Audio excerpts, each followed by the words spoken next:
This is exactly right.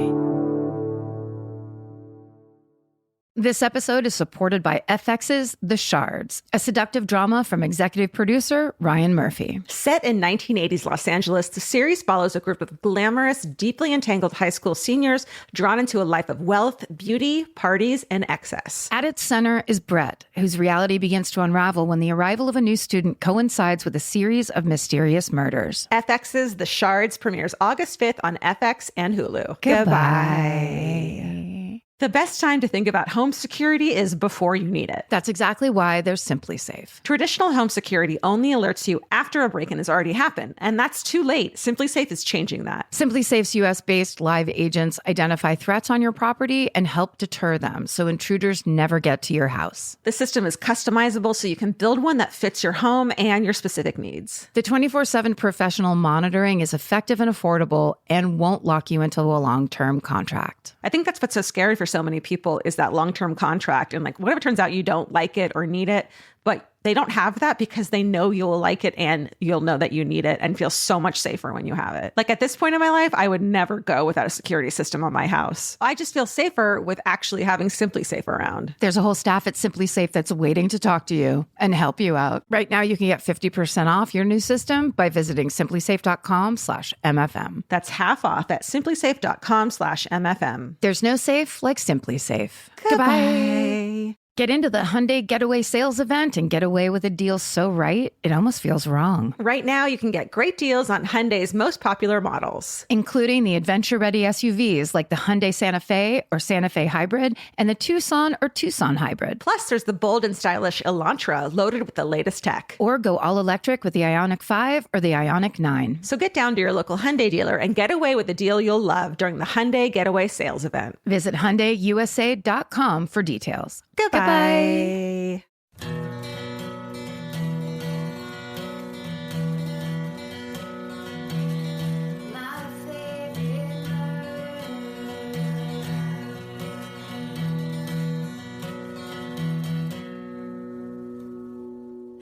Hello. And welcome To my favorite murder. That's Georgia Hardstark. That's Karen Kilgariff. And we're here to talk to you about some important stuff having to do with multi-level marketing. That's Are right. you ready? Do you know your warranty is almost expired? If you buy this one pair of leggings is the only print of this that I have in stock for the next couple hours. Oh, yeah. Karen has a whole box of those out in the garage. If you put them on all at once, they look amazing. It's get attention at your next book club. Do it. Hey, are you reading any books? Yes. We got sent a box. Yeah, this is a problem because I don't have anything near me. But we got sent a box of books by a listener who works in a bookstore and sent us a bunch of books like that was like dead stock from their true crime section. Totally. Did you get some too? Yeah. Asia was like, I'm going to give you half and you half, Karen, and you guys can figure it out. And so I have like a bunch of John Walsh vintage book and like some Anne Rule in there. Totally. Yeah. So right now I'm reading a book about one of the first women who went searching for missing people, essentially in the 70s and 80s. No way. Started as search and rescue and then went into basically became a private detective and started, for hire going to look for people who were missing. Wow, that's incredible. The book is called Finder, The True Story of a Private Investigator, and it's by Marilyn Green. She's the finder. Wow. And Gary Provost. So, are you going to cover her one day, do you think? I mean, yes, probably, because it's one of those things where it's just her career. So she talks about all these different cases that she's been involved in. So there's definitely lots to choose from in there. I was just going to try to see when it was published. Because this is totally the kind of book that would be on my mom's nightstand. Yeah, that you'd sneak. It was published in 1988. Aww. The year I graduated from high school. Aww. Anyway, pretty fascinating. I mean, it was one of those kind of things where I was trying to read Moby Dick. I think I told you that. That's right. very dense book. Hard pass. I loved trying to read it. And it's the kind of thing where I'm pretty sure I have ADD. I would have to pull a piece of paper down line by line so that I can read forward and scan and do a bunch of shit. Yeah. But then after a while, it almost felt like I was getting into bed and starting homework assignments. Yeah. So these are the kind of books where I read until I can't keep my eyes open anymore. Yeah. That reminds me of when I was in high school and I was like declaring myself an atheist. So I was like, okay, but if you're going to be an atheist, you have to be informed. So I made myself try to read the Bible.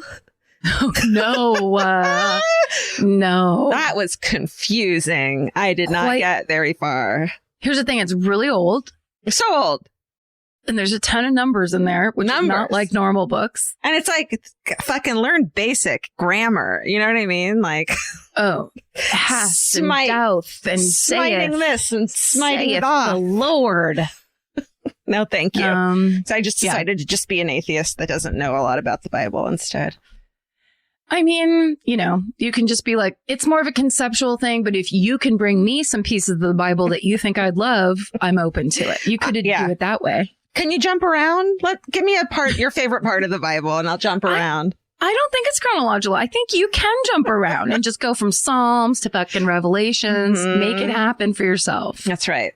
I studied the Torah in Hebrew school. I've done enough, Wow. I mean, you're kind of a biblical scholar. Kind of, right? I'm basically a biblical doctor right now. Tad, can I ask you a question? I'm not trying to question you, having said you just studied the Torah. Yeah. Am I wrong in thinking that the Torah is the Old Testament? Yeah. Part 1. So, okay. It's not a different Jewish book. No. The Torah is the Old Testament. Yeah. It's the Bible. Yeah.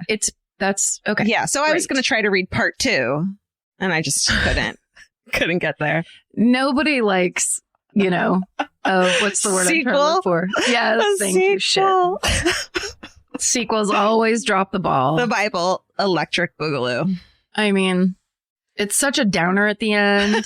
They kill him.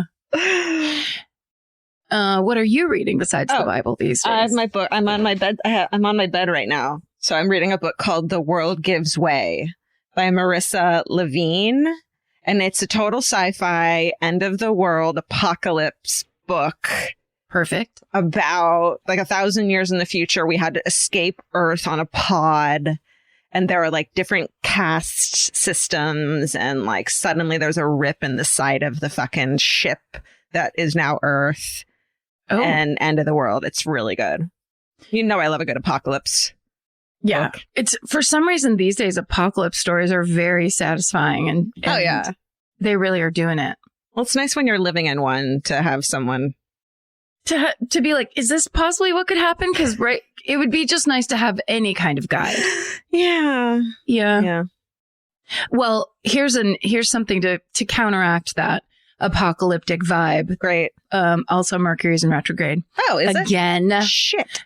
Or it's about to be, but no, I try not to get too specific about that. But I have to give credit where credit is due, because at TC Liddell or Little on Twitter, they let me know that season 2 of Love on the Spectrum had begun. Right. Which is an amazing Netflix series about people who are on the autism spectrum or who are neurodivergent, I believe is the term. And they're trying to date, some for the first time in their adult lives. Season 1 was probably a year ago in the pandemic. Yeah. Unbelievable, beautiful Australian television making. Season 2 is just as good. A lot of the people are back again. It's beautiful, beautiful television, but it will break you emotionally. You have to, you can't be coming off something hard and then go into Love on the Spectrum, because you'll just be a mess for days. You'll just cry the whole time at the end of it. It's got a big heart. It's a really big hearted show. Right. And it's also kind of it's the thing where I think a lot of people who like to believe that they are not neurodivergent, although bring me the person that isn't. But a lot of people watch that show and think, oh, look at them. That's their experience. Right. And as you watch the show, you realize everything they're saying and everything they're worried about and everything they're excited about. That's what everyone is like when it comes to love. Totally. It's the same across the board. So it's like, it's actually a show about you. You're watching yourself try to date. You're watching yourself try to be vulnerable and try to be authentic. And, a lot of the people on this show are so good at it. They're so themselves. Yeah. Their concern is just, I'm going to be myself. I hope they like me. As opposed to a lot of people who are just like, well, mask number 16 will go on and then we'll see how this goes. Yeah. Or you get through your whole life in a mask instead of having to be your authentic self and never find true love because you just don't have the capabilities to be 100% authentic and assume or hope someone will love you. Yeah. For that reason. It's very, like, it gets to the heart of a lot of things. It's real sensitive TV viewing. It's real good. Real good. I'll watch it. The only thing that's been in my house lately, we've just evolved into this point of all we watch are Guy Fieri shows. That's all we watch now. He's like diners, drives, and drive-throughs and dive-ins. All of those things. Guy's Grocery Games is another great one that we're big fans of. Is it like a game show? It's like, yeah. So he has this like fake grocery store set up and chef contestants come on and it's like, okay, you have to make me a, spicy lunch with these parameters. And then it's like supermarket sweeps where they have to run through the fucking grocery store picking out all the things. Yes. With like hardcore parameters, like added in last minute. It's just like a really fun game show. It's really I have gluten issues. Make me a dish. Yeah, exactly. Or now you have to use this one ingredient. You have to use sriracha in your dessert. Go. Yeah. It's fun. Oh, that sounds fun. Yeah. That, and then we watched Cat Williams till like 2 a.m. the other night. The funniest. His first special we watched, it was a dream. He's a genius. Is that the one where he does that thing where he has the DJ give the cue? Every day I'm hustling, and he keeps being like different scenarios. No, I haven't seen that part yet. Oh, he's in green. He looks like a hilarious leprechaun. That man is such a good stand-up comic. He is it's just amazing. I saw people talking about him on Twitter one time saying you will almost never see a comic open, because I think they were talking about his most recent special. You'll never see a comic open up and start doing local jokes and kill. Totally. Like, that almost never happens. But this guy, because it's the one where he filmed it in Florida, I believe. And he was just doing like, Florida jokes and wherever they were, I can't remember. Yeah. What city, but it was amazing. And you didn't have to. Right. You didn't have to know to know. And he's that good. The audience is loving it so much that you're enjoying it with them, because even if you don't understand, like even if you've never been to a Waffle House, you can understand his joke about a fucking Waffle House. Like it makes sense. You get he paints the picture perfectly for you. Cat Williams, everyone just sit and fucking watch his documentary. I mean, watch the master. I think we're supposed to tease this. There's a brand new Nick Terry animated that is on the Exactly Right Media YouTube page. You can go right now and watch it. It's a classic. He is a comedy genius. It's got nothing to do with us. He just takes some like little snippet of a thing we say. In this case, I disagree. It's all us. No, he's so good. He's so good. This is from a hometown. It's about a can of peaches and a dick. And it's just the funniest. What more do you need? What more do you need? It's the funniest video. What's our YouTube account? Exactly Right Media? Exactly Right Media. Okay. You said that already. Good. Yeah. Go check. Will you please also subscribe to our channel? It helps. Everything helps. Subscribing to things, being a part of things, showing up. Yeah. Telling a friend. It all helps. High-fiving. All of it. Pictures of your animals. Just whatever you need us to know about. All of it. Yeah. Anything else? Should we just get this thing started? No, yeah. Let's get this started. Jesus, is that a record for the quickest intro? Maybe. We're back into recording again. So things are moving along. It's like it feels like we finish one recording and we turn around and here we go. Yes. It's happening again. And the imbalance of what I'm doing in my life versus how much we're recording is really going to start showing pretty soon. Right. Yeah. When we actually could leave the house regularly, have lives, do things, talk to people, the intros would be 45 minutes. Yeah. But there were things to say. This 15 minutes reflects the lack of things that are happening in our fucking lives. And literally everyone's like, we like it that way. Stop talking. Just tell the fucking story. Okay. All right, fine. I will. I'm first, Good. Right? Yep. Okay. The right piece of furniture can completely change your room. And your life. It's amazing what one good couch can do for morale. And that's why there's Article. Article makes it effortless to create a stylish, long-lasting home at an unbeatable price. They take great care in curating their collection, focusing on pieces that stand the test of time. There's no filler. Every item is chosen for its craftsmanship, design, and lasting value. And with Article's 30-day satisfaction guarantee, you can shop with confidence, knowing that if you're not completely in love with your new furniture, you can easily return it. I recently needed to replace my old outdoor dining room table and chairs, so of course I went straight to Article. They have the Sarik outdoor dining set. I got it in khaki green. It's such a cute, like minty green. It looks so good in my backyard. I can't wait to have alfresco dinners all summer. You know, we can carve pumpkins on it in fall. It's so beautiful. Article knocked it out of the park once again. Article's offering our listeners $50 off your first purchase of $100 or more. To claim, visit article.com/murder, and the discount will be automatically applied at checkout. That's article.com/murder for $50 off your first purchase of $100 or more. Goodbye.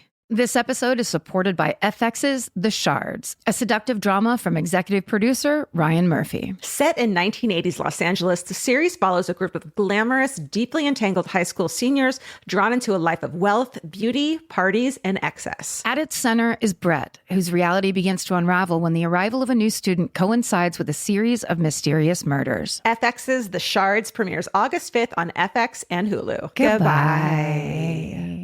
In the summer, healthy habits are easy to keep until you leave the house. You walk out the door, and the next thing you know, you're barefoot and feral in a gas station candy aisle. That's why Kachava makes it easy to maintain your routines. Kachava is an all-in-one nutrition shake, and now it comes in new travel packs. Every packet gives you a simple shake with protein, fiber, vitamins and minerals, greens, probiotics, omegas, electrolytes, and more. They're easy to toss into a bag, easy to take on the road, and a simple way to stick with your normal wellness habits, even when your schedule changes. Man, that Kachava matcha in the individual packs is like my dream snack. It's exactly what I need and want in between the not great meals I'm eating for lunch and the snacks I would have had anyways that are terrible for me. Like, this is something I feel like I'm treating myself when I take. You're treating yourself to vitamins, fiber, all these things that your body really wants and needs and kind of craves that it does seem like it takes a big effort to get. So now you're getting it all in one packet and in a little drink you like. Take your daily ritual with you. Go to Kachava.com and use code MFM for 15% off your first order. That's Kachava, KACHAVA.com, code MFM. Goodbye.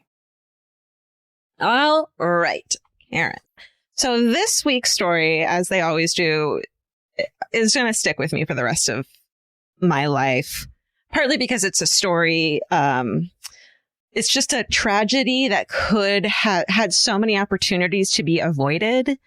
And there were so many missteps and mishandlings. And then on top of that, the families of the victims had to fight for justice. So this is the story of the highest death toll in British sporting history, the Hillsborough disaster. Oh, God. I know. I've seen, I think, video of this, I think. Yes. There's a 30 for 30 about it, which is great. So my sources today are, there's like a bunch of BBC News staff articles, of course. There's a BBC podcast about it. There's a YouTube video about it. And then there's actually the report of the Hillsborough Independent Panel. I also watched a Sky News documentary, the 30 for 30, and a Britannica article, and of course, Wikipedia. So there is a myriad of reasons why this disaster occurred. And there are all these like little and big things that added up to this day that made it so that so many people lost their lives. So like if you had taken one of those or two of those little things out of the equation, it might not have been such a huge disaster. So let me go through. Let's start with going through the day. So Saturday, April 15th, 1989, the Football Association Cup is holding the semifinal match between Liverpool and Nottingham Forest. And it's being held at the Hillsborough Stadium in Sheffield, South Yorkshire, England. So I guess you and I have been to a football match, a soccer match in England when we were there last time. Yes, we were. It was incredible. And so just as everyone knows, soccer, or football as it's known in England, is huge. It's like the biggest thing. It's our baseball and football put together. Families go, you live in a town and like that's your team, and you're just like, it's the same as here with baseball or football. Like that is your home team, and you will wear stupid cheese hats and paint your body and like buy all the things because you're so obsessed with them. It's your life. It's like part of the life and culture there. And one of the things when we were at that game, you and me and Vince, after our London show, the songs, the chants. Yes. There was a whole like, yeah, everyone has a chant. It's just like, and it's really big groups of people all knowing the words to those songs and cheering and doing it. It's moving to the point of being a little bit scary. It's powerful. It's very powerful. And it is like, it is this huge, we went in, there's people, it's like when you go into a baseball game and you walk down to get to the stadium and you feel that huge rush and it's so exciting. It's that, but like happy, excited British people. So it's just like this surge. We should probably say, for the most part, British men. Yes. I think you and I and maybe 3 other gals were there. It felt like to me. Yes. But it is this like, it's their culture. It's what they do. You go to these matches. You support these clubs and you yell at other people about how they're wrong about supporting their clubs and depending on where you're from. You know what I mean? Yep. Sure. So British people are going to get real mad at me for this one. But you're just explaining sports. Just the concept of sports. And you're not going to believe it. There's snacks and beer there. And clapping. And there's a ball on the field. There's players doing things to the ball. It's really exciting. Yeah. But I do think there's like a fervor there about their football that doesn't really translate to like, maybe our football is the closest. Right. Right. Okay. So this is the game between the Liverpool club and the Nottingham Forest club. It's being held in Sheffield, so it's kind of like a even playing field because it's neither of the team's town, South Yorkshire. So this is the semifinals. So it's the second biggest game ever. Obviously, the finals being the biggest. Makes sense. So anyone with a ticket is super stoked to go. It's a beautiful, sunny, warm day, perfect weather. The match is sold out. More than 54,000 fans are expected to enter Hillsborough Stadium before the 3 p.m. kickoff. And so due to what's known as football hooliganism, which basically means people get drunk and fight and beat up the other team's players or whatever, Liverpool fans are entered through a separate entrance than the Nottingham Forest fans. It's just 2 different sides of the stadium. When we went, we sat in a part for people who weren't fans of either team, or just like spectators. But is that true? Yeah, but you could see that like this team over here was singing for, I think it was Manchester we were there for. Like they're seated in different sections. So that there's cops. There's cops that are posted down the stairs to keep people in their sections. That's right. Or to protect people like the away team. Yeah. That's right. Okay. So the entrance for the Liverpool ticket holders is on what's known as Leppings Lane. It's the street on one side of the stadium. So over 10,000 people have tickets for that area. It's the standing room only section known as the Terrace. So all these 10,000 fans can only enter through this Leppings Lane entrance, and it only has 7 turnstiles for 10,000 people trying to get there before 3 o'clock. So clearly that's inadequate to begin with.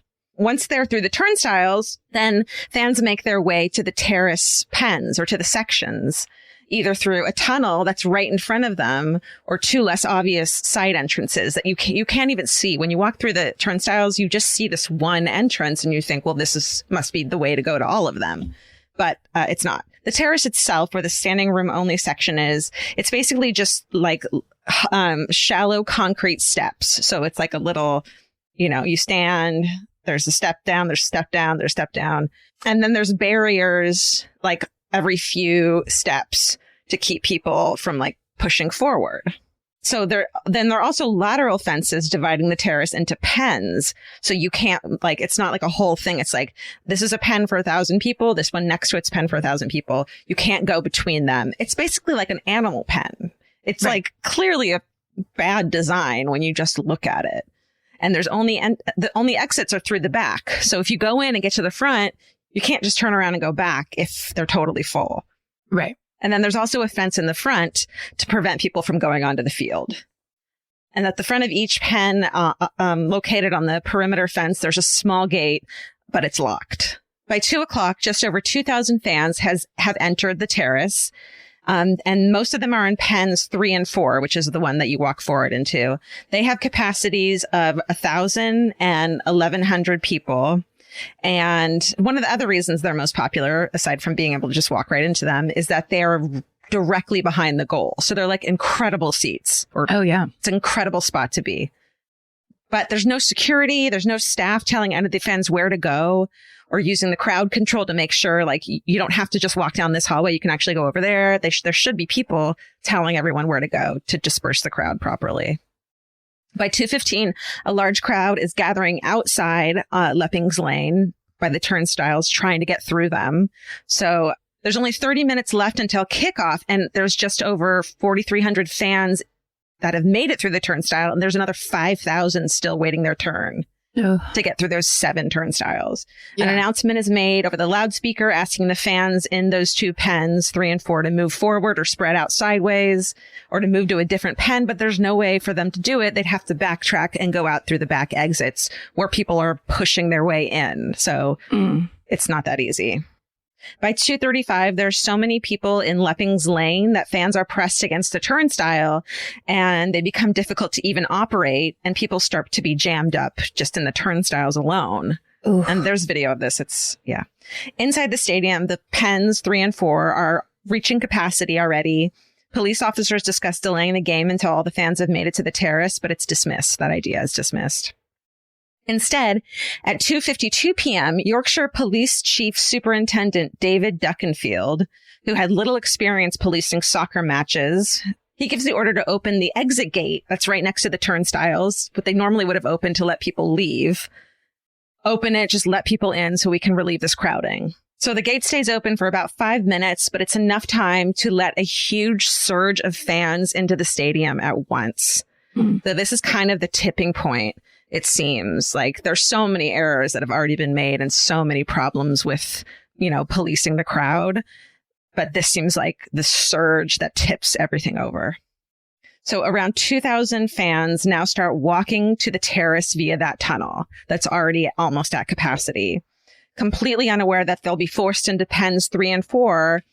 And as the tunnel quickly fills with fans, the people in the front of the pens start to get pushed up against that gate behind the goal. This is making me panic. I don't think I'm a person that's like that, has claustrophobia or anything easily. Yeah. But this idea of being stuck in a crowd, like an unmanaged crowd, really upsets me. I hate the idea. I think that's why a couple times when I was watching video and the documentaries, I got lightheaded. This is what I do have problems with claustrophobia and crowd. And so I don't think anyone needs to have a fear of that to understand how terrifying this is. Yeah, this is horrible. And I think this is one of the many reasons that this one is just it sticks with you. It reminds me of the one you did of the Who concert. Was that right? Yep. Same fucking story. Yeah.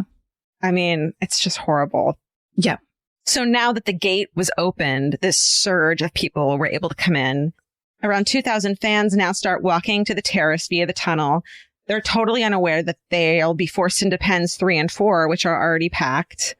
So people in the front of the pens start to get pushed against the front gate, where there's a locked door, and then the wall is really high, and it's when fences at the top are turned in so that people can't climb over them just because of hooliganism. but no one thought about safety, clearly. Right, exactly. Well, yeah, they're more concerned with keeping people off the pitch, right? Yeah. Hey, you Hi. know the word pitch. I pay attention when we go to things in London. I'm impressed. So some fans start escaping by climbing over the side fences to get into the pens that are next to them, where there's like nobody in them, by the way. Like if there had been some kind of crowd control, this would have never happened.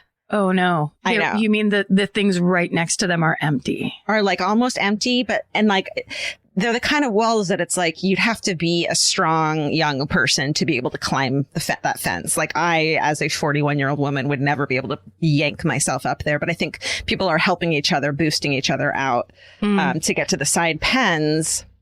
But then at 2:54, as all these people are making their way in, the players go onto the field. And so fans in the stadium start cheering, which means the people who are going down the tunnels think something's happening and starting. And so they start pushing forward even more, like in excitement.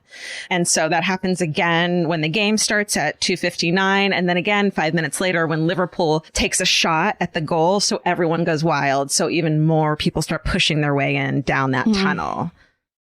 Yeah, it's terrifying. So there's just this surge of people moving forward. At this point, one of the crush barriers, which is basically just a metal rail to keep people like, here's a little group of people, here's a little group, like one of those metal rails collapses under the weight of all the people, which just tells you how crazy, like it's a metal fucking railing in concrete. Oh. So that thing collapses, which means a bunch of people topple forward again. So on to the people in the front. I know, this is terrifying. And more increased pressure on those in the front of the pens. So fans are beginning to be so crushed they can't breathe, and those in the front are losing consciousness. Oh my God. I know. As pens 3 and 4 continue to fill to the brim, and you can see it in these videos, it's like this swaying surge of humans. Like some people you can tell don't really know what's going on, and they're like cheering for the team, thinking this is normal. Some people you can tell are being knocked off their feet, and so they're like trying to control it, but it's just this wave of humans. Yeah, at this point, there's too many people to have like one guy go, hold on, right, this or that. Yeah. Everyone go, there's people in the front who can't breathe. Like there's just, it's so many people. So as they fill, the police officers interpret the crowd being unruly instead of actually being filled to capacity. So they think there's, quote, signs of potential disorder, and consequently, the cops were slow to realize that spectators were being crushed, injured, and killed. They thought they were just being hooligans. Fans screamed to police officers to from over the gate to unlock the front gate. But the police do nothing. Quote, they just seem transfixed. Like they didn't know what was going on. There's nobody in charge telling them how to handle a situation like this. They've never been prepped for safety, only how to control hooligans, not for fan safety. Fans try to escape the pen any way they can. So people in the upper tiers in the level above them, which is like the height of 2 or 3 people. So the people in the pen start lifting other people up to the rafters above them, and those people lean over and just pull them to safety. And it's heart-wrenching to see that happen. Horrifying. Like all the fans are realizing something is not fucking right and are trying to save each other and help each other. And the police at one point think it's hooliganism, and they think that they're trying to get onto the field, so they start pushing them back down into the pen. No. Yeah. It's ugly. It's fucking horrible. So, yeah, they think that the fans are trying to rush the field when really they're just trying to get to fucking safety. Yeah. Fuck. At 3:06 p.m., police finally realize people in pens 3 and 4 are being crushed and tell the referee to stop the game, finally. Eventually, the small locked gates at the front of the pens are open and fans start cascading out. I looked it up about there's like a article, I think it's The Guardian, that tells you estimated times when people died. And it's estimated the first person may have died at 2:57, meaning by 3:06 p.m., when the police finally realized what was actually going on and unlocked the gate, it had been like 10 minutes of people dying before the authorities intervened. Meanwhile, okay, this is fucked up. 2, there's just a huge game, right? Like this is the semifinals, which means people at home are watching the game live on TV and listening to it on the radio. Meaning the people whose family and friends are at this game they know they're in standing room only, are listening and watching this fucking happen. Oh my God. Yeah. So hundreds of people are able to make it out of the pens and onto the field. Many fans start helping rescue others who are still stuck or who are injured because no ambulances had arrived since no authority figures had called them. Like, it took them a while to realize what was even going on. And the ambulance too were kind of negligent and saying like, well, we can't send that many ambulances. Like what? And they weren't told the enormity of the situation. So they're still not there.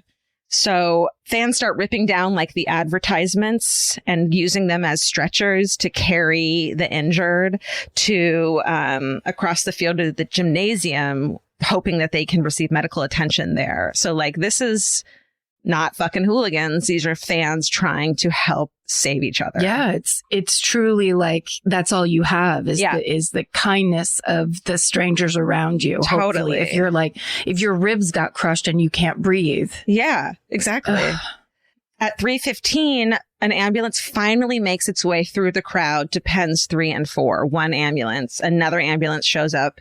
Clearly, it's nowhere near enough to help. Eventually, the gymnasium becomes the makeshift morgue because only 14 of the fans who lost their lives were ever even able to make it to the hospital. That's how long, like, they could have been saved if they had gotten to the hospital. But because there was no ambulances there to take them, only 14 made it. In total, 96 men, women, and children lost their lives that day. Oh, my God. I know. I only was thinking about men. I did not think about, of course, there were kids there. The youngest victim was 10 years old. Oh, my God. You bring your kids to the game. The oldest victim was 67. Your grandpa brings...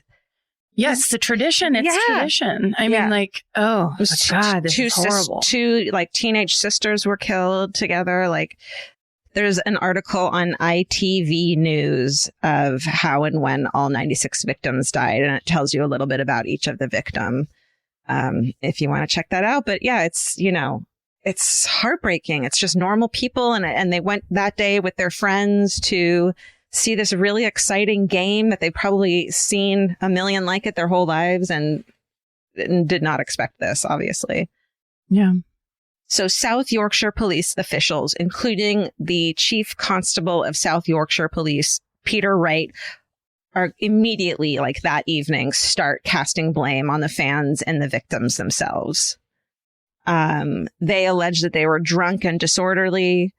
In fact, Duckenfield, the Yorkshire Police Chief Superintendent David Duckenfield, claims that the fans had forced open that gate, the exit gate. Not that he had actually ordered it open to relieve the crowds. So he lies and says that they were so disorderly, they broke it open.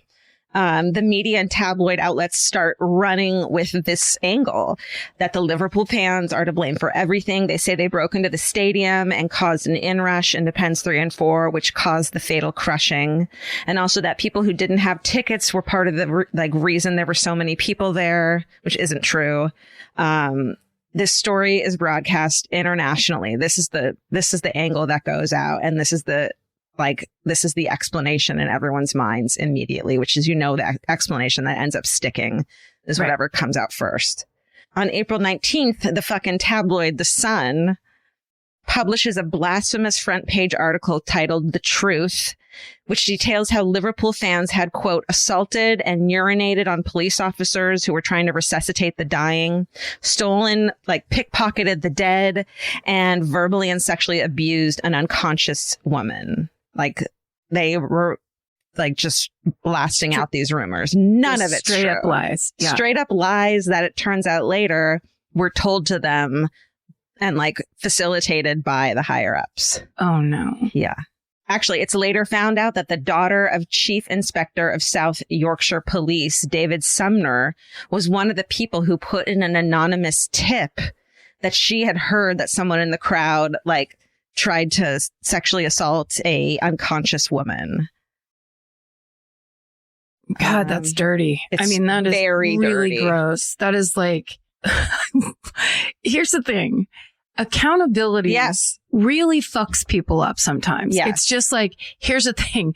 If you did wrong and there's a tragedy, what you do is you say you're sorry, you take accountability, and then you fucking peace out. Yeah. And you take your pension or whatever because Or you your shouldn't punishment. be- Or your punishment. because you shouldn't be in charge anymore because you are on the clock.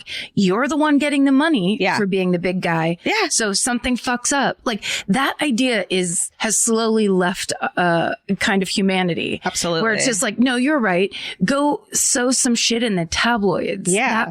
That will solve it. Yeah, we can't take accountability for this, even though it happened at our fucking stadium On TV. On TV with our fucking police force and our security and our ambulance, and 96 people don't accidentally fucking die. Like that's not a thing unless it's a legitimate accident, which is even that is so hard to like pin down on what that is because there's still people 96 accountable. People don't die at a soccer game. Right. All right. So within days of the disaster, Lord Justice Taylor is appointed to inquire into the events and to, quote, make recommendations about the needs of crowd control and safety at sport events.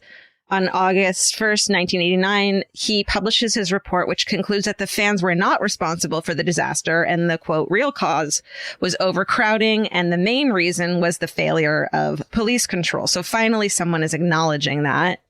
But it doesn't last, so don't cheer yet. Taylor criticizes senior officers for not closing pens 3 and 4 after Gate C had been opened, and not doing this caused a blunder of the first magnitude. Quote, Taylor points to match commander, Chief Superintendent David Duckenfield for failing to give orders or, quote, exert any control when the disaster occurred. So not only did he say that he wanted Gate C open to get the crowd in, he didn't tell the officers on the ground that he had done that. So they also thought that this was just a surge of people breaking the door down. So he lied to everyone about it. Wow. Because of his inaction, the police had a, quote, sluggish reaction and response, which hindered the rescue of dying fans. Taylor also points to Duckenfield for leading many officials to believe the fans were responsible. He says, quote, this was not only untruthful, it also, quote, initiated a vilification campaign directed towards Liverpool fans. So the whole, society was like, fuck you. You guys caused this, in a way saying you deserve this.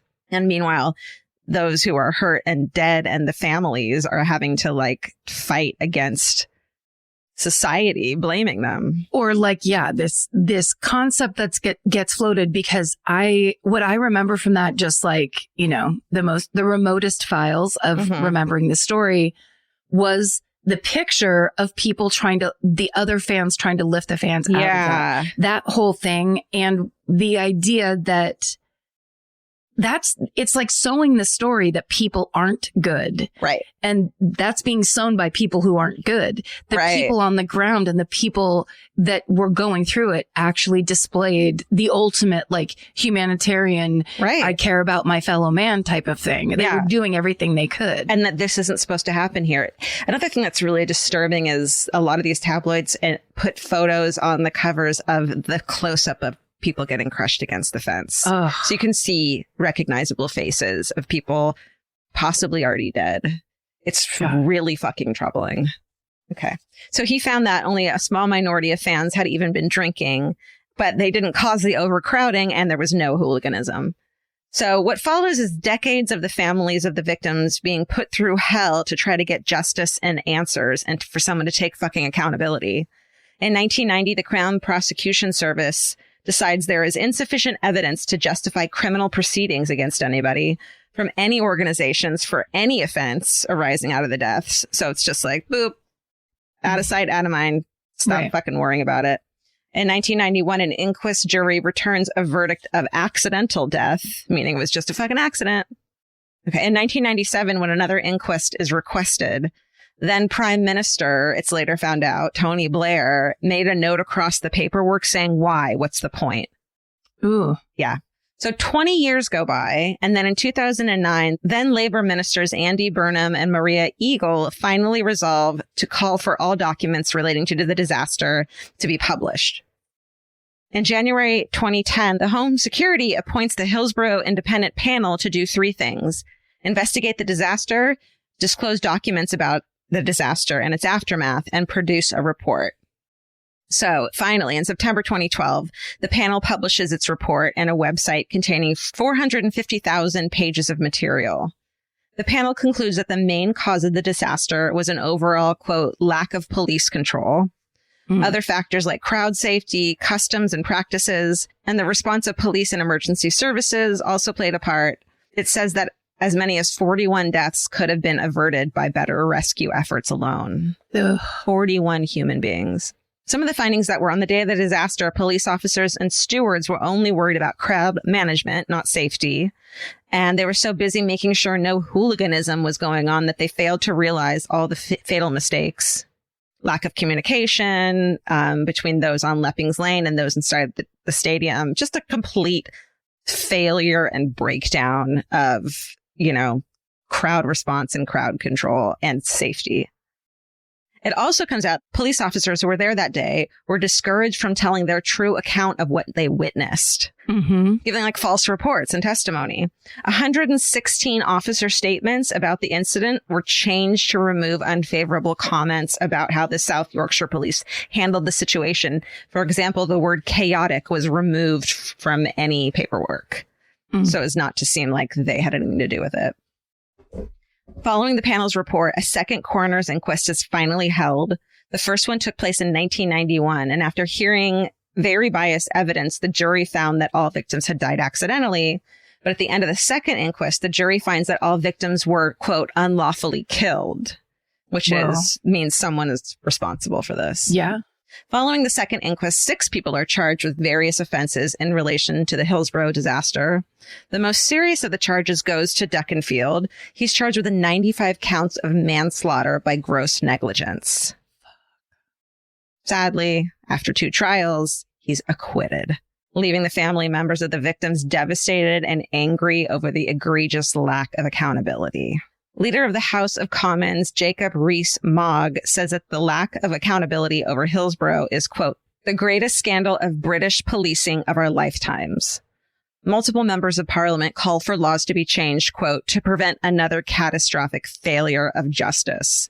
So let's avoid both this kind of disaster from happening again, but let's also make sure that there's some accountability if something like this happens again as well by changing the laws. Like, it's just failure after failure. Because it is a second disaster. It's like this horrible thing happens to these people. And then the second disaster is they're blamed. Just picture it. Your loved one is smashed against a fence on the cover of some fucking piece of shit tabloid. Like,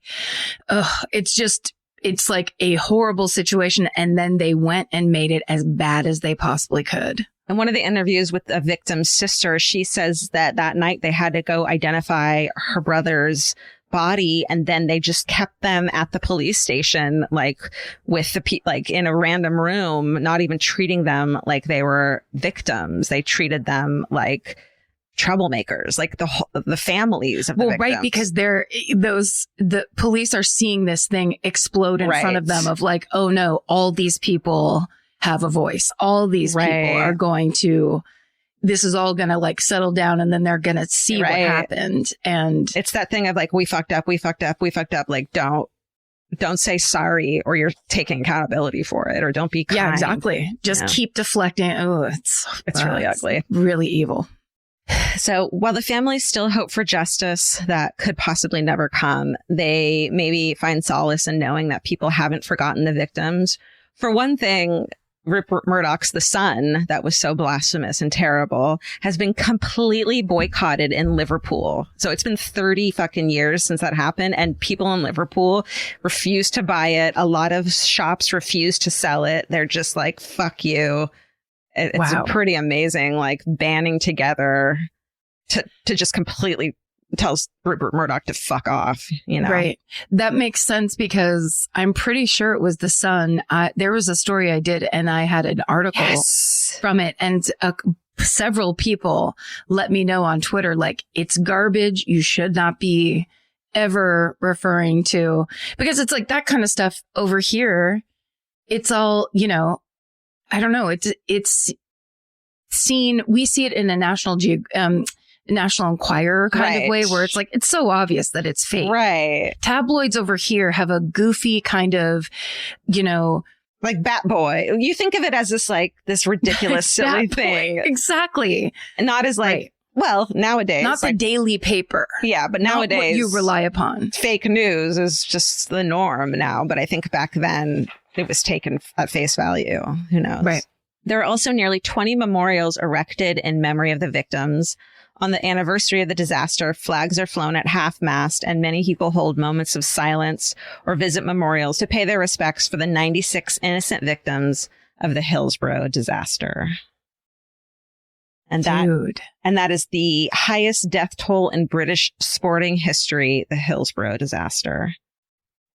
Here's why I love that you did that story, is because in my mind, the hooliganism element of that story is what stuck out, is what I kind of had it labeled under. Yeah. But it was also such a kind of distant thing. It was just like, oh man, they're out of control. Right.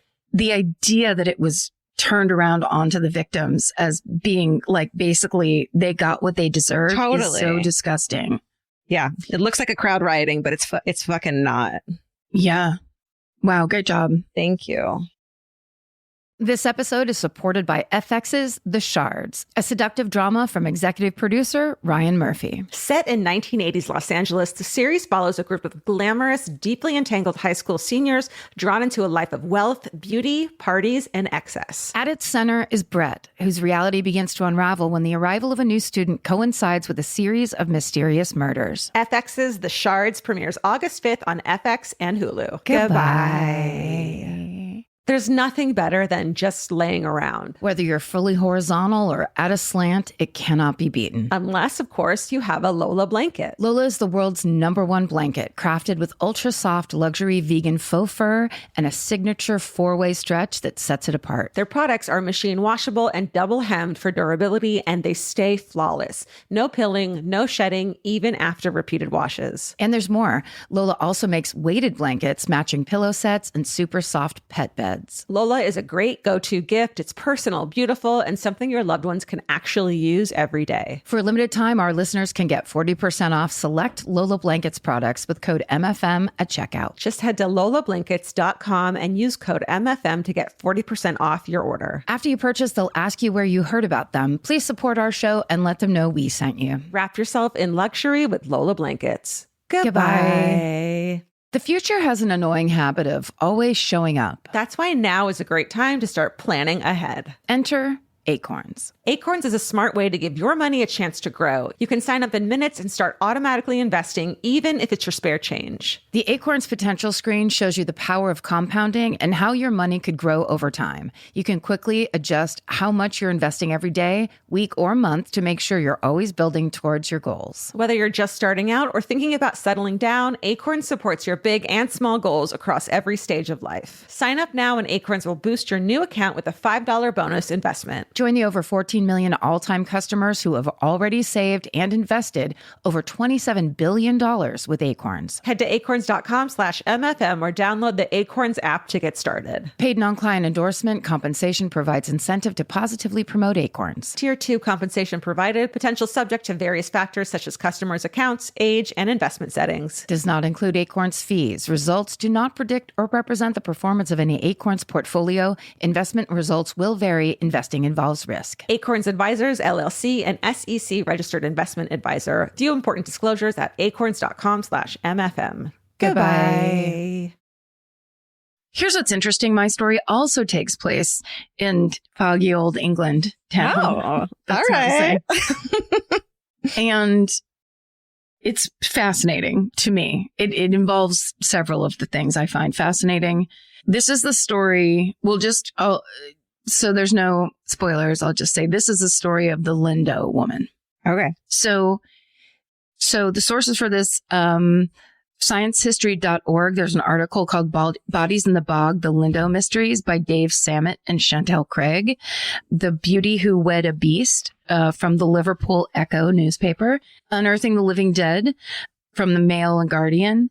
Europe's famed bog bodies are starting to reveal their secrets, by Joshua Levine in Smithsonian Magazine. I actually went down a real Smithsonian Magazine I bet. hole as well, because there's so many, there's like, as they're discovering stuff, they're doing the things of like looking into the stomachs and being like, now this was here, and they're trying to figure out if they were human sacrifices, were they drugged beforehand so that it wasn't such a negative experience. But then, it's Or also like, what did they have on their persons? Like what was in their pockets and what were they buried with, kind of a thing. Yeah. So cool. The BritishMuseum.org has a webpage called Curator's Comments that there's great information on. And then, of course, there's the Lindow Woman's Wikipedia page. Very cool. This takes place in Northwest England. So in Cheshire County, there's a 1,500-acre bog called Lindow Moss. Ugh. And it formed after the ice from the last ice age melted about 11,000 years ago. And the wet, acidic conditions of the swampy land leads to the formation of peat, which is decomposed vegetable matter. And so when you cut and dry out peat and peat moss, it serves as fuel or mineral-rich soil for crops. I love a good peat bog or good bog. Right? So like creepy and like So creepy. mysterious. Well, and back in the Druid times, right? They believed that bogs were where, because it's basically bogs take place. There can't be trees around. So it's like under an open sky, there's water and land mixed together in this mysterious ways. And sometimes the bog would release gases, and the gases mixed with any kind of a low-lying fog would look like sparkles, and people thought they were fairies. Sure. And so for a long time, people believed that bogs were like a place, like a portal to another world. Because that's where, right? It makes me think of the Labyrinth. I don't know why. Like a boggy, creepy. Yes, labyrinth. like somewhere where like a hero and a unicorn would get stuck. Totally. And try to make it out together. Right. Or the never ending story. Yeah. Sure. So essentially, in the 1400s and the 1500s, the locals would dig for peat. And first they do it by hand, which made me think of the hilarious scene from Monty Python's Holy Grail, where it's like, I'm not a man, I'm a woman. The thing where the guy, he's like, I'm your king. And they're just digging in the mud. But that is what people did. Yeah. Because they used it they used it like coal, and they also used it for their crops. So they would dig by hand, then later, after the Industrial Revolution, by mechanical excavators to be sold and used for fuel and soil. So on May 13th, 1983, two peat diggers, Andy Mould and Stephen Dooley, they're manning one of these excavation conveyor belts when they see a round object sticking out of the peat. So they think it must be an old soccer ball. So they take it off the belt. But when they clean off the dirt, they see it's actually a human skull. It's missing a jawbone, but other than that, it's almost an intact human head. There's still hair, skin, and even an eyeball in one socket. Oh my God. So they immediately alert their manager, a man named Ken Harewood, and Ken calls the police. So basically they do some forensic testing, and the authorities learn the skull most likely belonged to a woman who was between 30 and 50 years old. And immediately the cops think of a case that has been like basically in the area and gone cold and unsolved for a really long time. And it's the 1961 disappearance of a woman named Malika de Fernandez. So the investigators had always suspected that her husband, Peter Reinbart, had murdered her, but because they'd never found her body, they couldn't prove anything. And the case had been cold for 23 years. So now they think they've got their big break. So in the 1950s, we'll talk about Malika first and her husband. So in the 50s, 32-year-old Malika Maria de Fernandez is working as a portrait artist, and she works part-time as a waitress at a coffee shop in Manchester, probably a tea shop. But I want you to understand what I'm talking about. So I'll say a coffee shop. Thank you. One evening, Appreciate you. Right? Mhm. Right? Mm-hmm. That's called supporting you. That's called translating for you. So one evening in 1959, she's serving tea to an executive for the British Overseas Airways Corporation, and his name is Peter Reinbart. The two quickly hit it off. In less than 2 hours after meeting, Peter proposes to Malika. What? And they get married 4 days later. No. Yes. Okay. Oy vey. Here's the thing. This is not love at first sight like we'd want to believe it is, because it's kind of more of a business arrangement. Peter is actually gay, Oh. but at this time in England, being openly gay Mhm. is against the law, and it would remain illegal in England until 1967. Jesus. So if anyone found out that Peter was living as a gay man, he could lose his job. He could face jail time.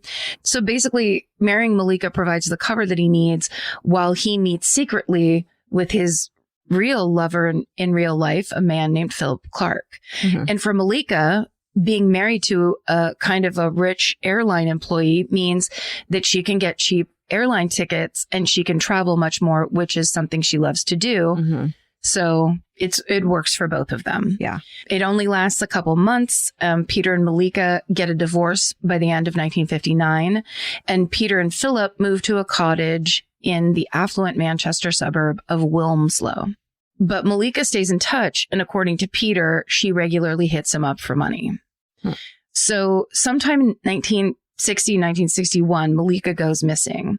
And when police eventually track down her last known movements, they learn Malika had recently paid a visit to Peter's cottage.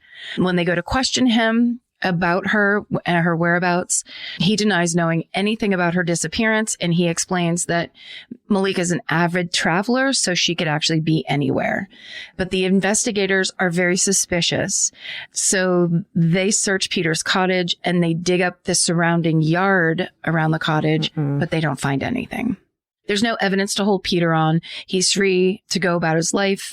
And between 1961 and 1963, he moves all around England, making a sizable living from his catering business. He also owns several coffee shops and fish and chip shops, and he rents out a guest home. So he's basically took his money from his fancy airline job, and now he's, figured out ways to make more money. So as Peter makes a comfortable living for himself in this new chapter of his life, Malika's case goes cold. So Peter eventually settles in Portsmouth along England's south coast in 1963. So 12 years later, Peter meets a man named Paul Corrigan, and they begin to run a cabaret club together called the Northcote Hotel. And they make a bunch of money on it. And Peter actually has enough money to buy more real estate. He even buys an apartment in Malta. So he's doing very well for himself. Yeah.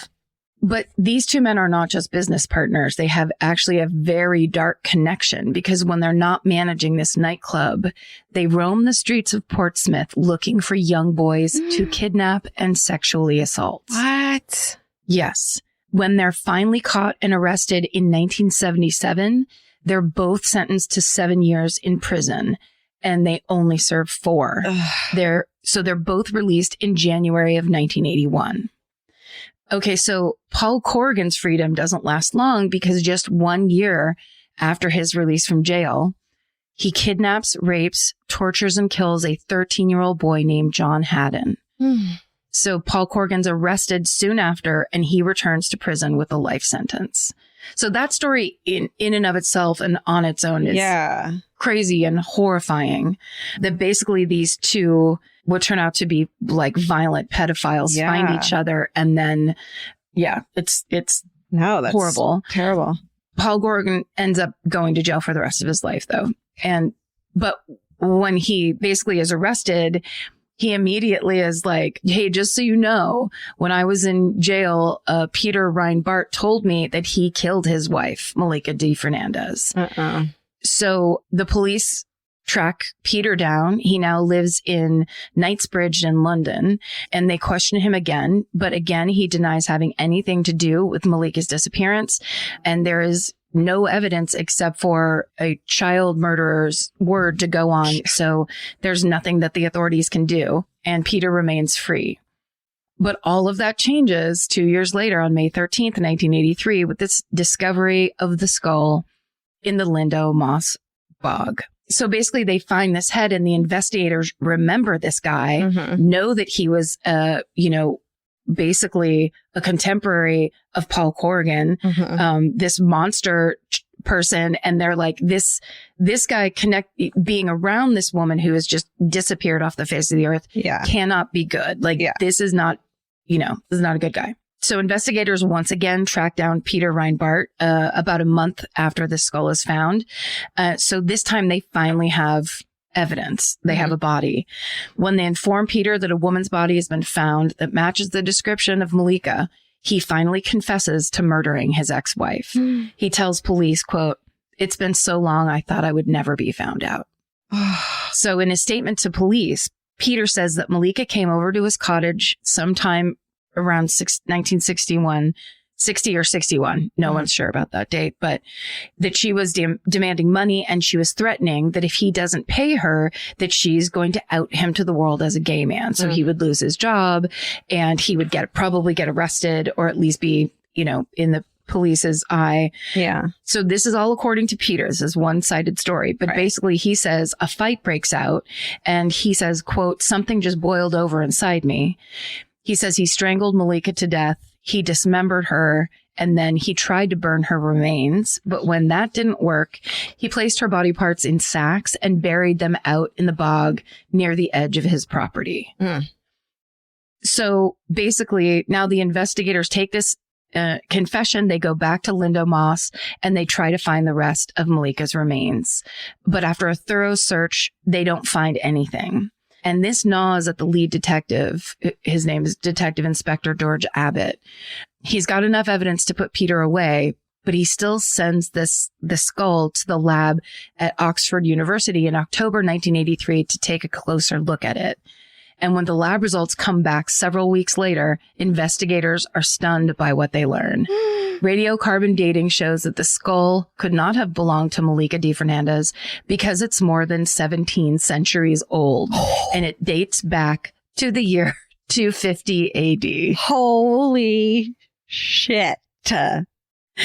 Okay, so now I'm going to get to talk to you about one of truly a thing in the world that I think is the most fascinating, which are bog bodies. Bodies in the bog, baby. Bodies in the bog, right? Fascinating. So if you have ever read National Geographic magazine while you waited for your parents to be done at a dinner party, you know about bog bodies like I do.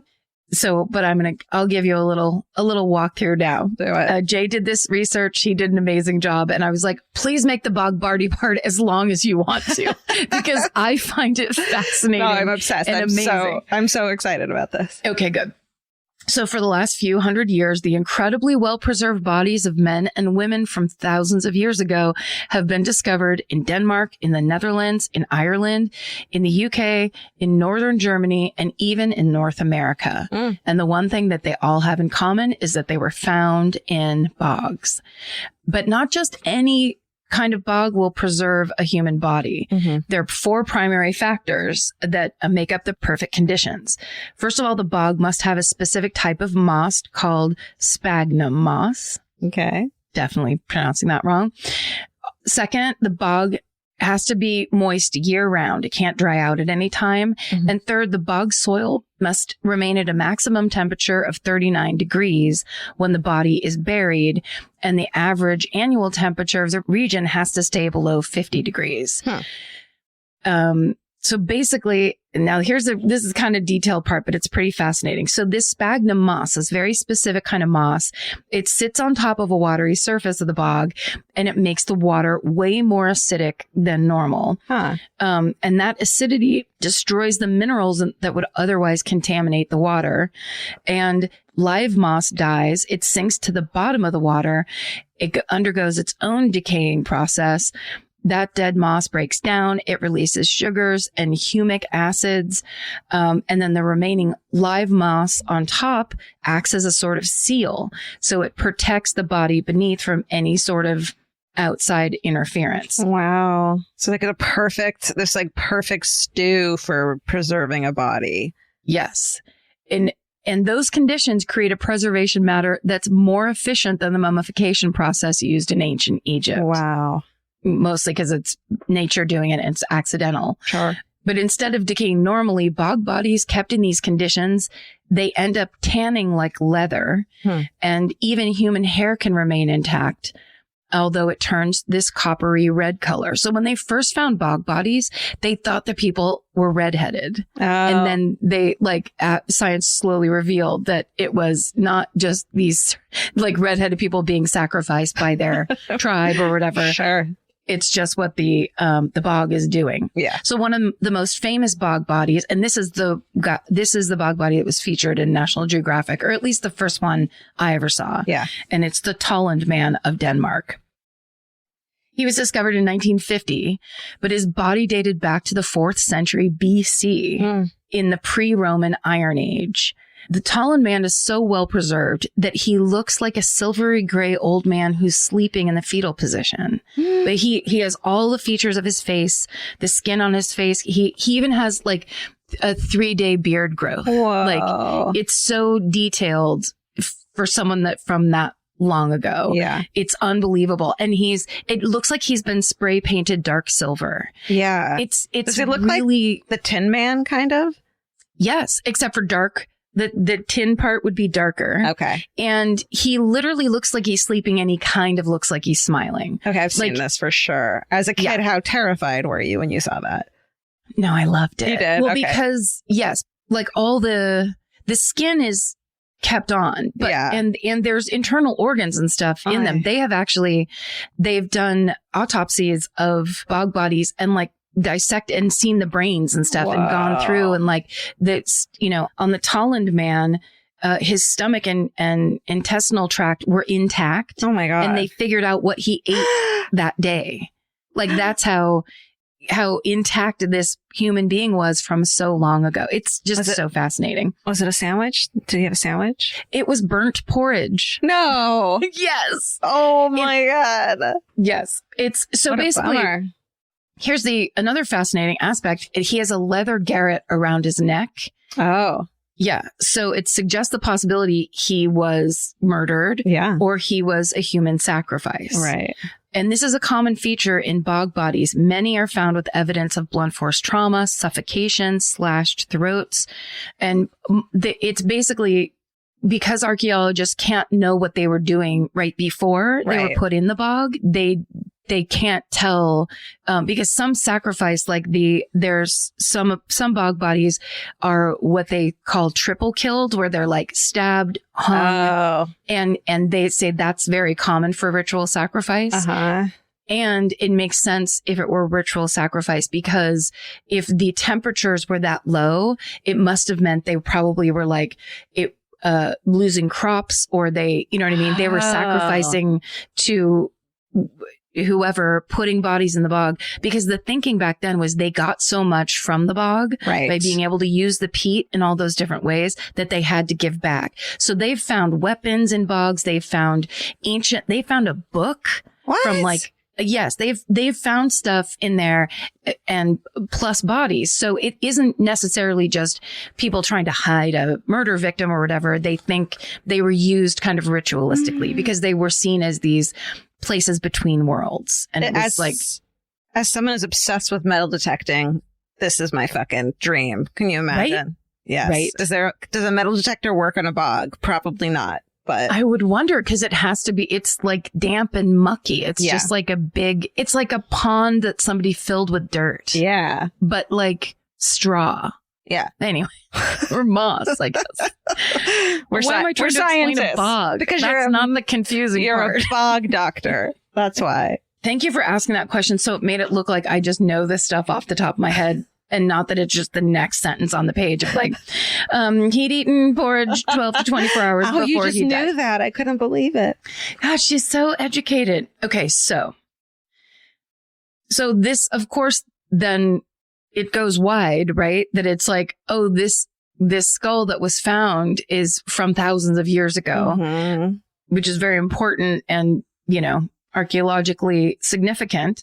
And so, of course, Peter Reinbart recants his detailed confession about how he killed his brief wife. I just see him like tugging on his collar going, uh-oh.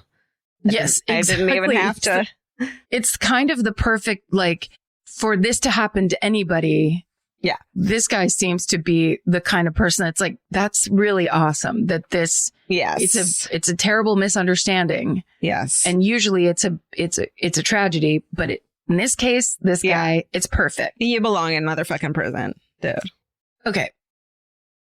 So now he's armed with this new spin on his previous confession story. So he heads to trial on December 11th, 1983. And on the second day of the trial, Peter takes the stand and tells the court that he saw Malika in June of 1960 or 61.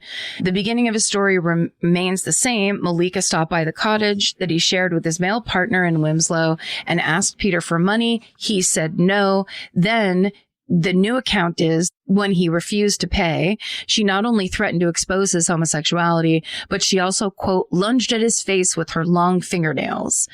End quote. So he claims he acted in self-defense, grabbing her by the shoulders and shaking her. And the next thing he knew, she was dead. Jesus. Basically, when he's questioned about what he did with the body at this point, he says, quote, I was terrified and I could not think clearly. The only thing that came to mind was to hide her. So he takes an axe, chops her up, buries her remains in a drainage ditch along the edge of Lindow Moss, just 300 yards from his cottage.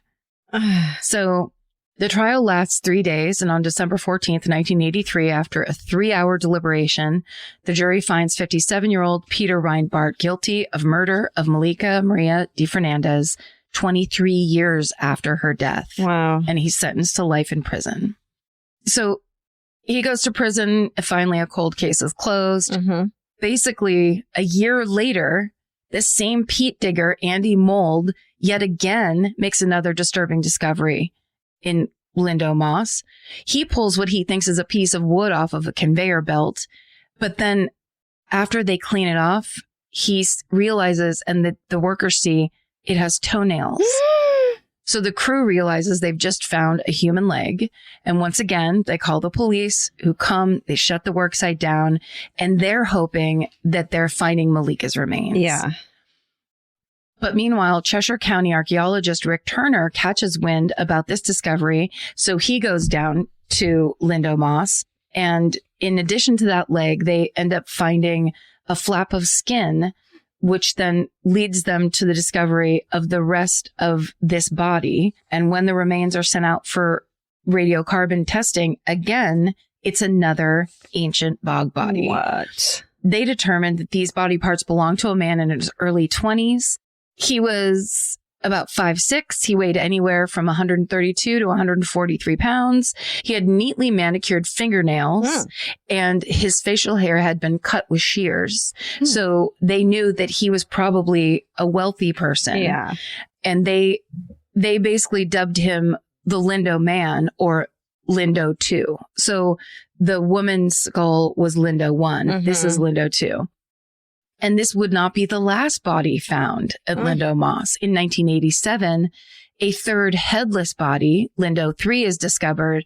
It's also found to be from the Iron Age. And there are theories that the skull from Lindow 1 that was originally found belongs to the Lindow 3 body.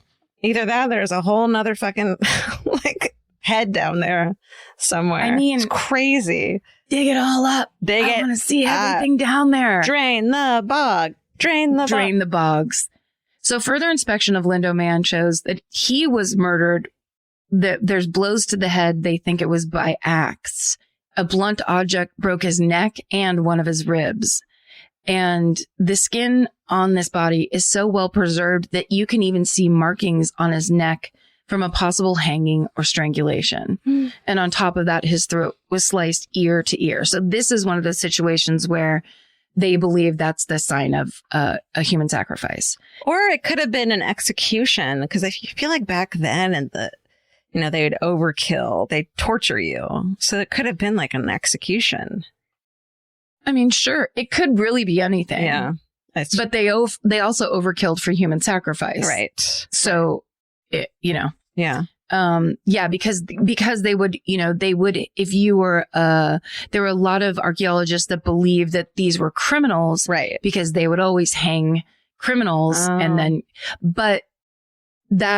there's other people who say, but the bog was like this sacred place. Right. So it was actually an honor to be put in, like the Lindow man.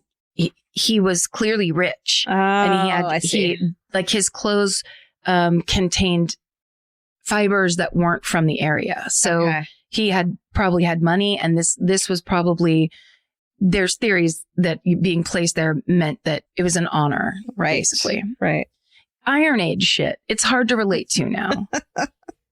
So today, Lindow Man's remains are held at the British Museum in London. And after being removed from the bog and studied, Lindow Man was submerged in a chemical called polyethylene glycol, which prevented him from drying out, basically. Ew. You know what the Lindow Man looks like? If the picture that I saw was him, it looks a lot like the cover of that one Radiohead album. Oh, it's kind of silvery. It looks a little bit like that, where he's not silvery. The Lindow Man is kind of a yellow. It has that kind of tanned look. So even though they made all those discoveries of these additional bodies, to this day, Malika D. Fernandez's remains have never been found. Mm. And that is the story of the murder of Malika D. Fernandez and the discovery of the bog body, the Lindow Man.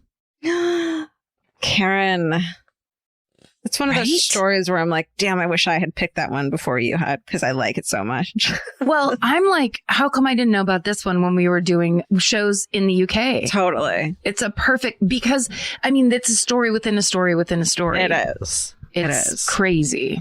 Wow, it's so weird that we both did UK stories or England stories. Great job. That was a adventure, like a fucked up adventure. So fucked up. Yeah. So fucked up. Is it time to do some fucking hoorays? Let's do some fucking hoorays. Let's do it. Okay, this first one's from Drea Girl on Instagram. Are we still doing fucking hoorays? We don't know. We don't know either. Biggest fucking hooray ever. All of my student loans have been forgiven. I can finally start the home buying process, and I have waited years to find a forever house for me and my kids. So blessed. Fucking hooray. Wow. Thank God. Yeah. Forgive those loans. Okay. This is from Kayla O'Hare on Twitter. She's at JubeCube. She says, my fucking hooray is when I was younger, my mom would tell me that I was the first grandchild born after the death of my grandfather, and I helped pull my Nan Alice out of her funk. And now, 36 years later, on October 4th, my Nan is turning 100. Oh, Nan Alice, happy birthday. Oh my God, 100? 100 years old. What a badass you are. That's so rad. Okay, this one is from the fan cult.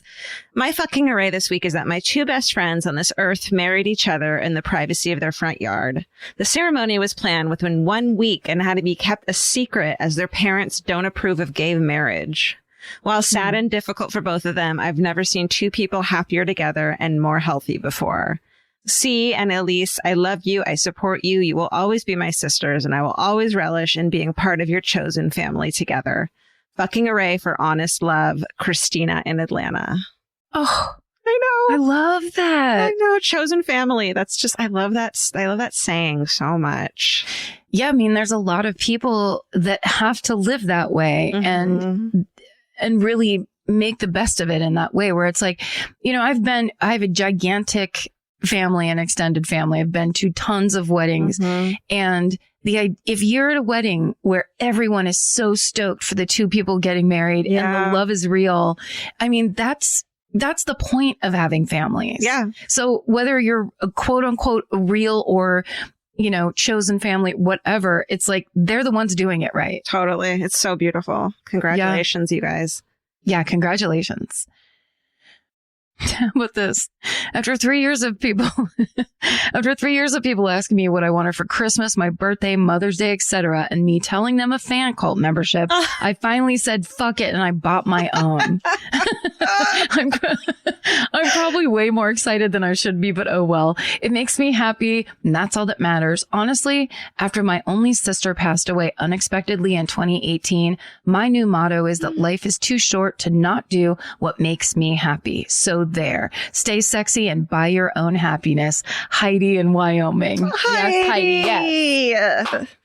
You're beautiful. Thank you. Thank you for your support. We appreciate you.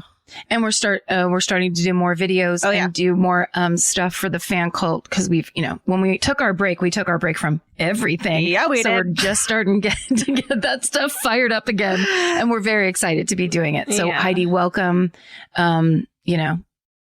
We're glad you're with us. We're glad you're all with us. What a bunch of badasses our listeners are. And we're so fucking honored every single time I meet one. I met a few when I was in Santa Barbara over the weekend, and every single fucking time they're rad women, like every time. Okay. This one, says, "Hey, Karen, Georgia, and everyone with paws and mustaches. My fucking hooray this week is that I'm finally, after 4 years of trying, getting treatment for my borderline personality disorder, and also out of the relationship that was making it worse.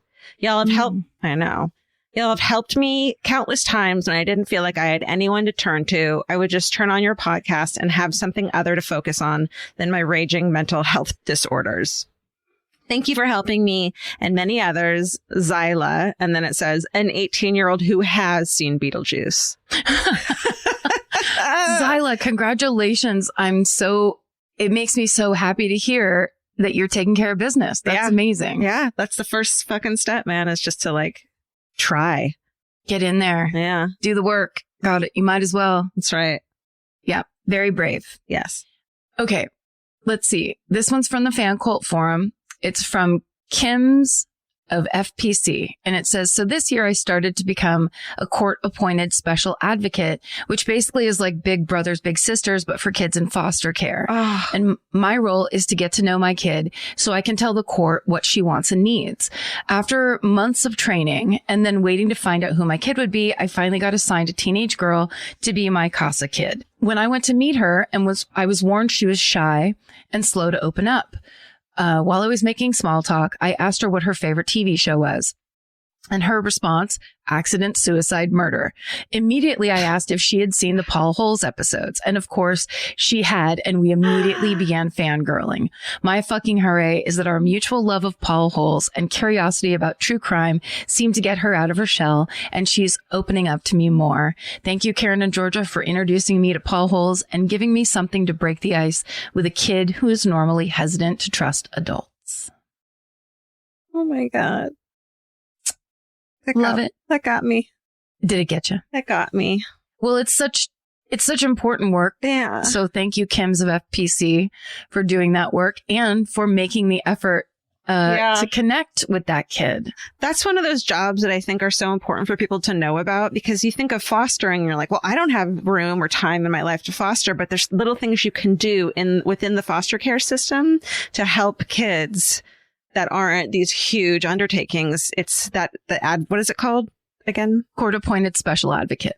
Right. So that you can do that isn't as big of a commitment, but it's still so necessary and important. So I fucking love that.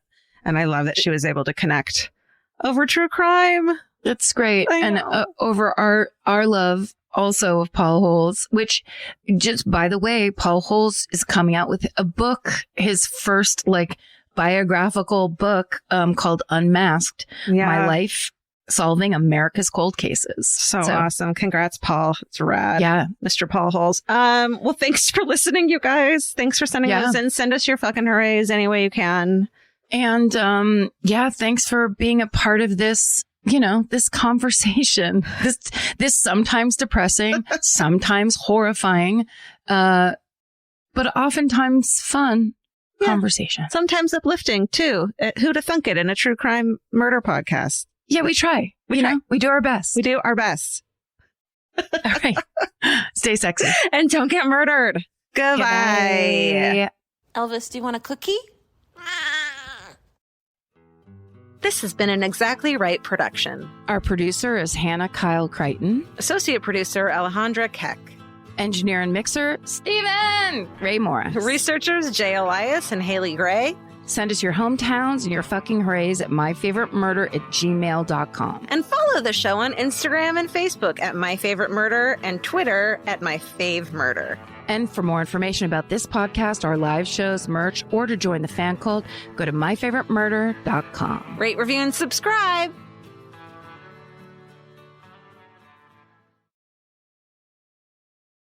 The best time to think about home security is before you need it. That's exactly why there's Simply Safe. Traditional home security only alerts you after a break-in has already happened, and that's too late. Simply Safe is changing that. Simply Safe's US-based live agents identify threats on your property and help deter them so intruders never get to your house. The system is customizable so you can build one that fits your home and your specific needs. The 24/7 professional monitoring is effective and affordable and won't lock you into a long-term contract. I think that's what's so scary for so many people is that long-term contract. And like, whatever turns out you don't like it or need it, but they don't have that because they know you'll like it and you'll know that you need it and feel so much safer when you have it. Like at this point in my life, I would never go without a security system on my house. I just feel safer with actually having Simply Safe around. There's a whole staff at Simply Safe that's waiting to talk to you and help you out. Right now, you can get 50% off your new system by visiting simplysafe.com/MFM. That's half off at simplysafe.com/MFM. There's no safe like Simply Safe. Goodbye. Vacation planning should feel like a breeze, not a deep dive into countless travel sites searching for the best deal. With Cheap Caribbean's Budget Beach Finder, you can search every destination and every date all in one search. You'll save time and money with the Budget Beach Finder. Say goodbye to endless scrolling and tab hopping and hello to Budget Beach Bliss at your fingertips. Go to cheapcaribbean.com to try out the Budget Beach Finder and see just how stress-free vacation planning should be.